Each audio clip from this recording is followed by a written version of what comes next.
Hello again, everybody. Welcome back to HemingwayLand.com, your source for quality, affordable land in the state of Hawaii. As the slow rollout of new properties continues in the Aloha State, we have finally found ourselves here in this subdivision, a region where we have not previously bought or sold land. Very excited about this because when we first started buying out here, I asked our photographer, the original guy, I said, if you could live anywhere on the island, where would you want to own land? And he said location A or location B.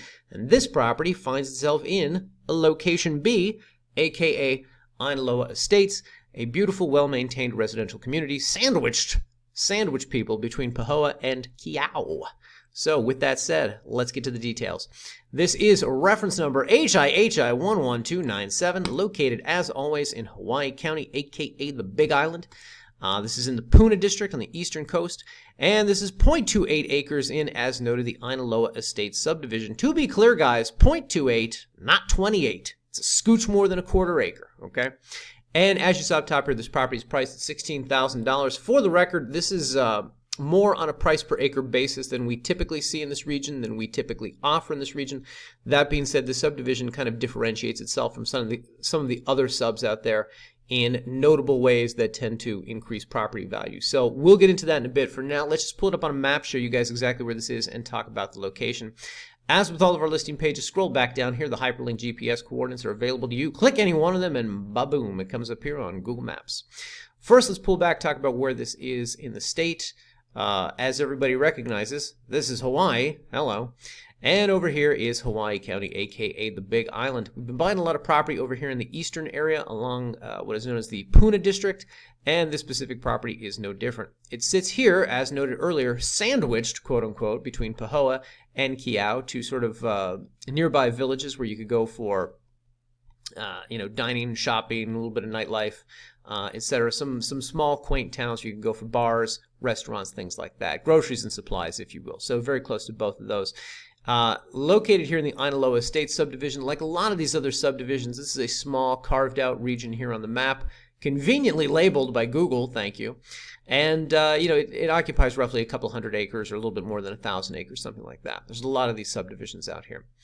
It should be noted that here in the Puna district, specifically with this property, you're going to have easy access here to the 130. The 130, of course, could take you into both of the aforementioned towns, as well as up north here into Hilo. Hilo, of course, is the population center of the island, and here's where you're going to find a lot of big box stores like Targets and Walmarts, as well as the international airport, things like the local university, the Hilo Municipal Golf Course, so on and so forth, guys. Additionally, of course, this puts you in very close proximity to the black sand beaches here along the eastern coastline, both the Pohiki Black Sand Beach as well as the Kahena Black Sand Beach, as well as down here Kalapana, where you've got the famous night market, etc. You are also in very close proximity here to Mountain View, and specifically down here to Volcano. Just go up the 130 and down the 11. 11, of course, is the Beltway Road, takes you all the way around the island. And you've got Volcanoes National Park just over here. So there's a lot to do and see in this region. I covered only a few of the notable things in that quick discussion. Also want to point out there has recently been a multi-million-dollar shopping complex that has been constructed over here. Google, of course, has not updated their satellite image, but it's over here, and I'm going to talk about it a little bit later in the video. Whatever the case, it is the Mauna Kea Shopping Center, and that recently opened just this past year.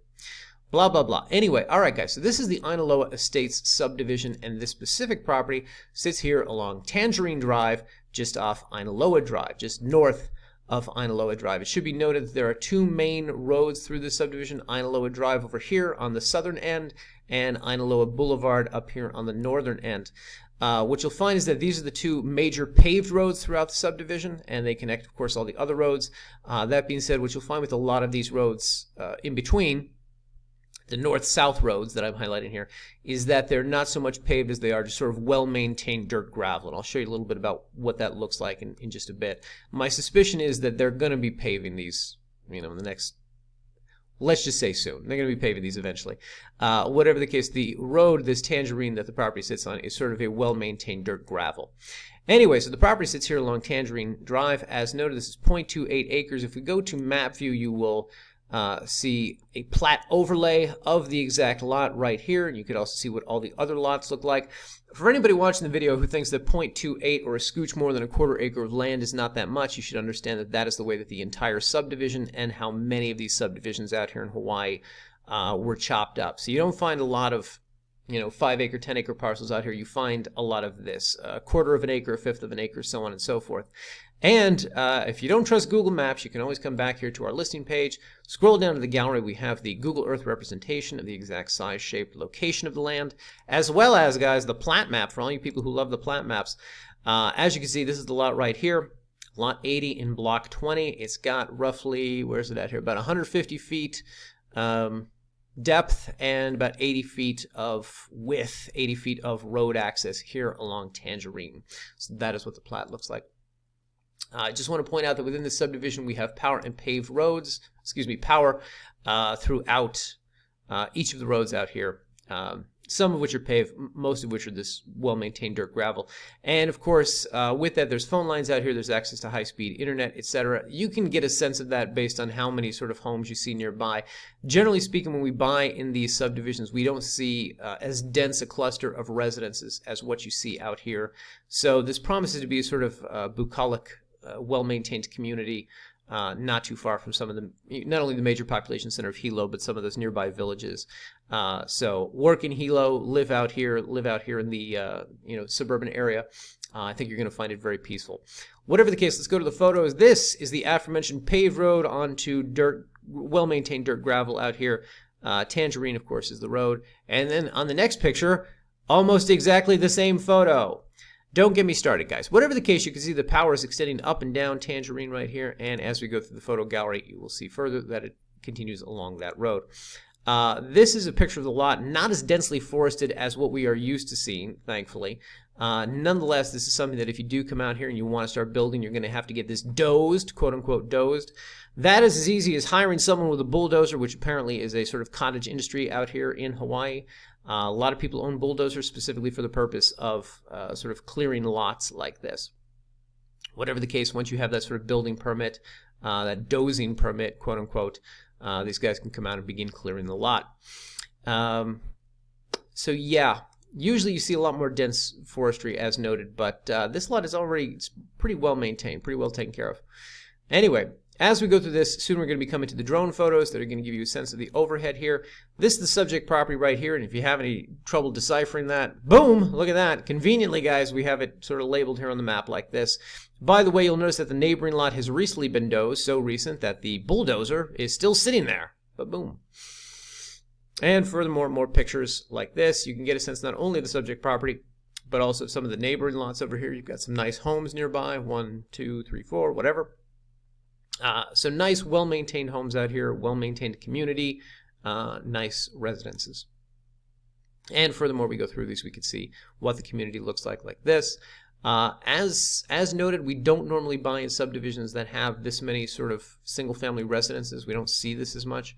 So this is one of the nice things about this community.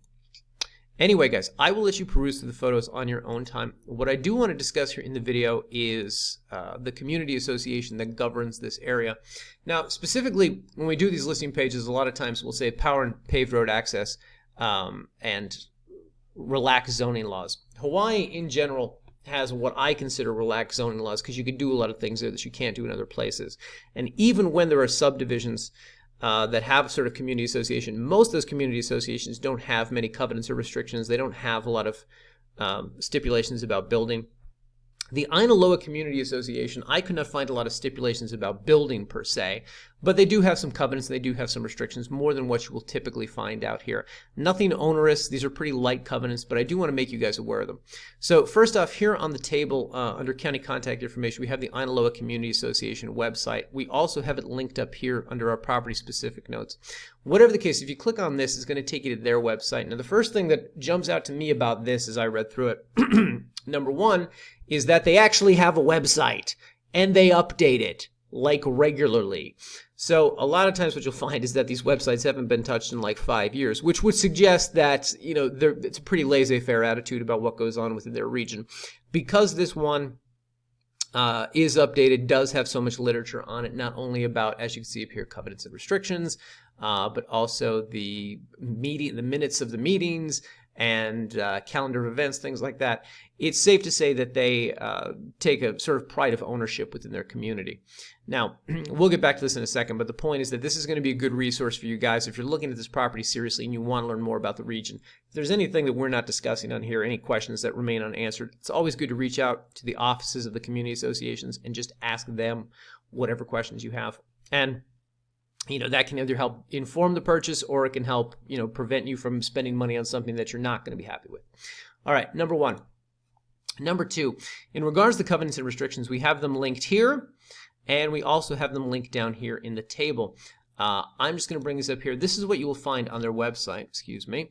This is what you'll find on their website. We lifted this, but overall, it's a good indication of, well, what the covenants and what the restrictions are out here. Now, for the most part, a lot of buyers will see something like this and think it's just rules, rules, rules, and fines, fines, fines, and they want nothing to do with it.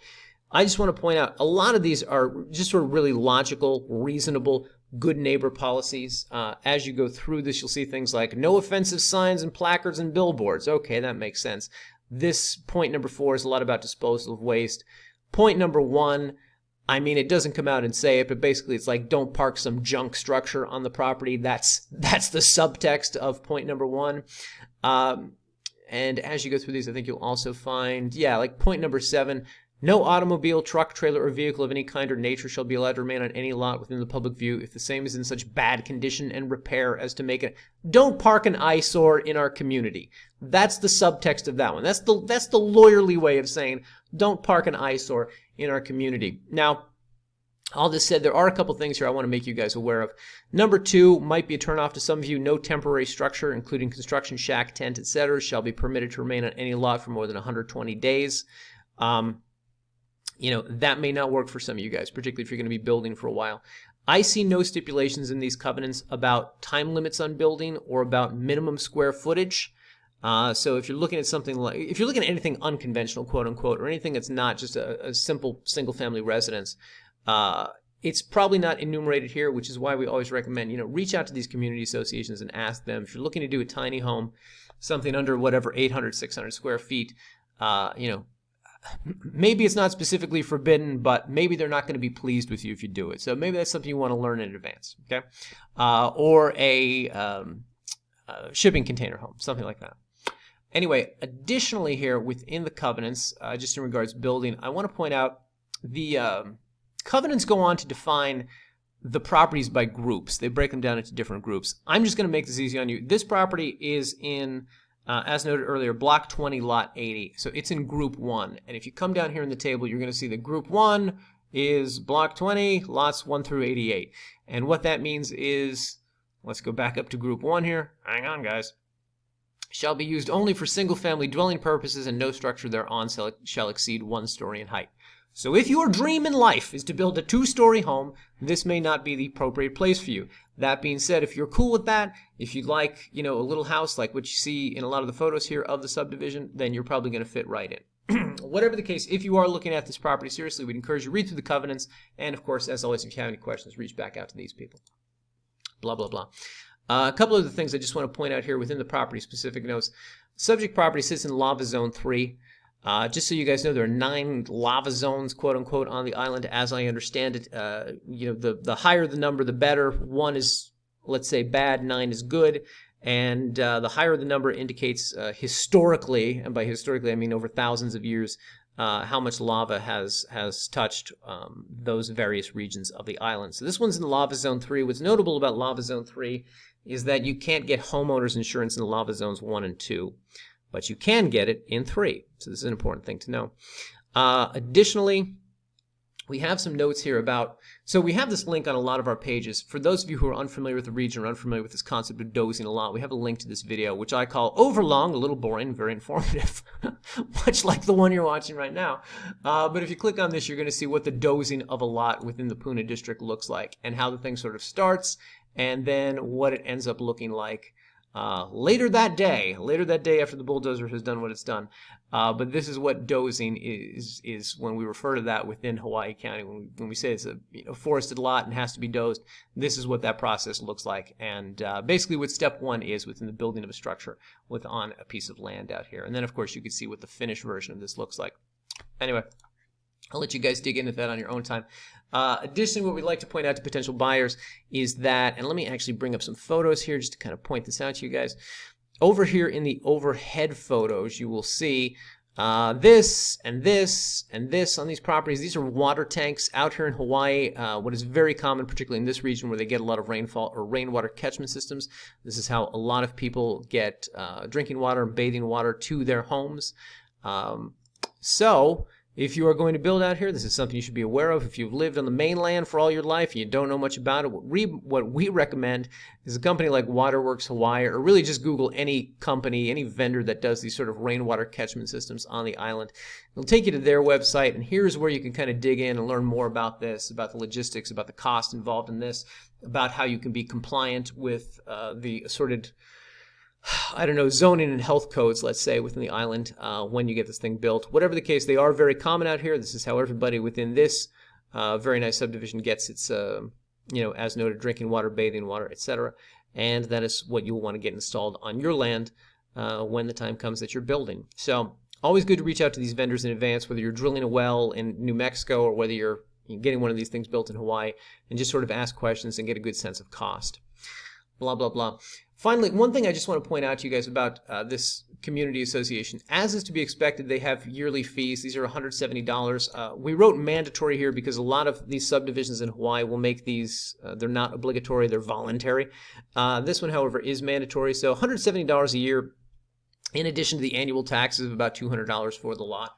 Not too bad, particularly what you get for it. You've got a community association out there that is, amongst other things, they are known for having a pretty good neighborhood watch, and they keep the crime pretty low in this neighborhood. So for those of you who always call asking me about crime statistics, of which I know none, this is another question you can have for the community association. But the point is, everything I have heard and read about this region is that it's pretty safe, and it's why you see so many homes out here and so many families living out here. Is again this pride of ownership, and again, with the covenants and with things like this community watch thing, this is why I say if your plan is to build some sort of unconventional structure, it's always good to reach out to these communities and talk to them in advance, because when you look at what you're seeing on the map here, if you're not seeing tiny homes out here, there's probably something written or unwritten where they don't want that in their community.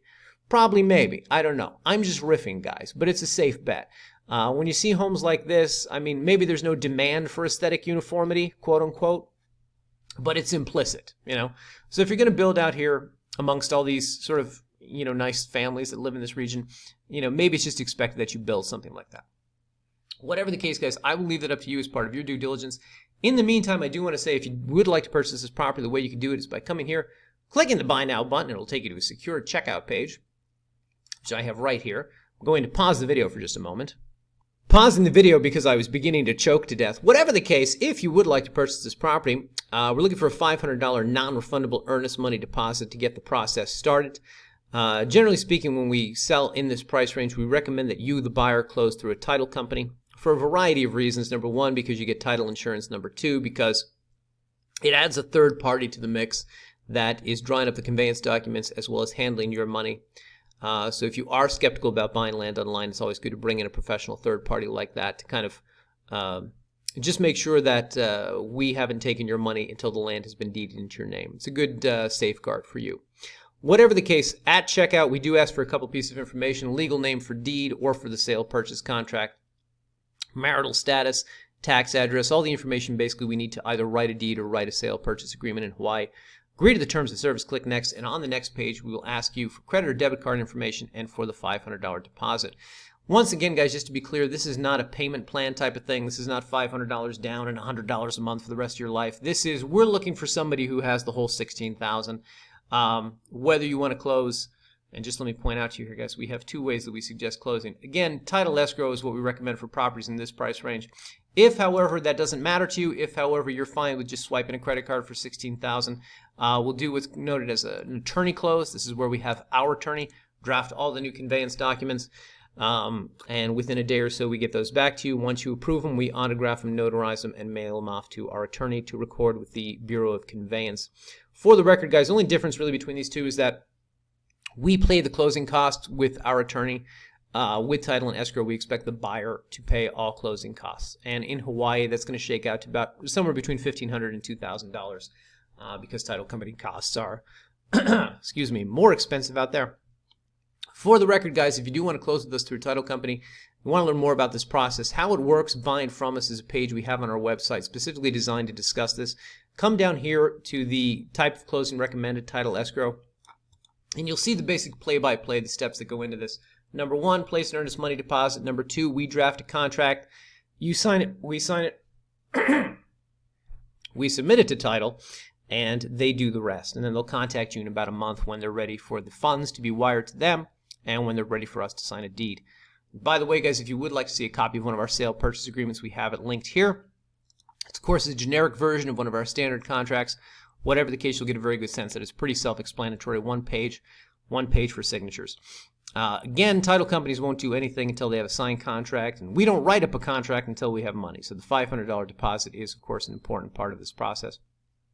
By the way, guys, if you're looking for financing on these properties, we don't do financing. That being said, if you've got, let's say, $13,000 and you just need an additional $3,000 or whatever, Hawaii Federal Credit Union, which we have linked down here under financing, is one of the entities on the Big Island that does finance vacant land. You don't find this sort of thing a lot.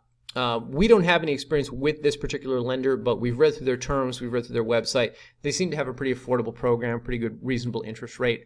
So we can't vouch for them personally, but we do recommend that our buyers check out this. Google vacant land financing Hawaii, and you will probably find some reputable lenders out there that will help you with that if that's something that you're looking for.